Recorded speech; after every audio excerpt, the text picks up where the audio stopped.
আসসালামু আলাইকুম। আজকে রান্না করছি চিংড়ি মাছের মালাইকারি। চিংড়ি মাছের মালাইকারি রান্না করার জন্য আমি মাছগুলো প্রথমে ভালো করে পরিষ্কার করে ধুয়ে এর মধ্যে হলুদ, মরিচ, লবণ মেখে রেখেছি। এখন মাছটা রান্না করার জন্য আমি কড়াইতে সরষের তেল দিয়ে মাছগুলো কিছুটা ভেজে নিব। আর চিংড়ি মাছ বেশিক্ষণ ভাজা লাগে না। চিংড়ি মাছটা ভাজা হয়ে গেলে আমি ওই তেলের মধ্যে কিছুটা মশলা দিয়ে দেব। আর এখানে আমি পেঁয়াজ বাটা আর প্রায় 2 টেবিল চামচের মতো নারিকেল দিয়ে পেঁয়াজ আর নারিকেলটা একটু ব্লেন্ডারে ব্লেন্ড করে নিয়েছি। এখন এই মিশ্রণটা দিয়ে দিলাম তেলের মধ্যে। দিয়ে এর মধ্যে আমি দিয়ে দেব পরিমাণ মতো লবণ, আর এখানে দিয়ে দেব হলুদ আর মরিচের গুঁড়া। আমি এখানে আর কোনো মশলাই ব্যবহার করব না। এই মশলাগুলো ভালো করে তেলের মধ্যে ভালো করে কষিয়ে নিব।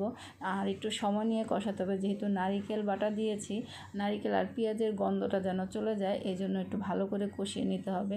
ভালো করে কষানো হয়ে গেলে যখন তেল ভেসে উঠবে তখন আমি ভেজে রাখা চিংড়ি মাছগুলো দিয়ে দিব।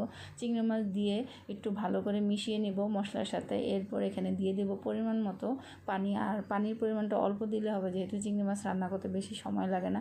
এরপর ঢাকনা দিয়ে ঢেকে চুলার আঁচটা একটু কমিয়ে দেব। এরপর মাছের পানিটা প্রায় শুকিয়ে আসলে এর মধ্যে আমি কিছুটা কাঁচামরিচ দিয়ে দিব। আর এখানে আমি পাকা কাঁচামরিচ দিয়েছি। চিংড়ি মাছটা প্রায় রান্না হয়ে গেছে আর তেলটা ভেসে আসছে। এখন আমি ঢাকনা দিয়ে ঢেকে অল্পক্ষণ রেখে দিব, চুলার আঁচটা কমিয়ে। এই যে আমার রান্না শেষ, চিংড়ি মাছের মালাইকারি দিয়ে ভাত।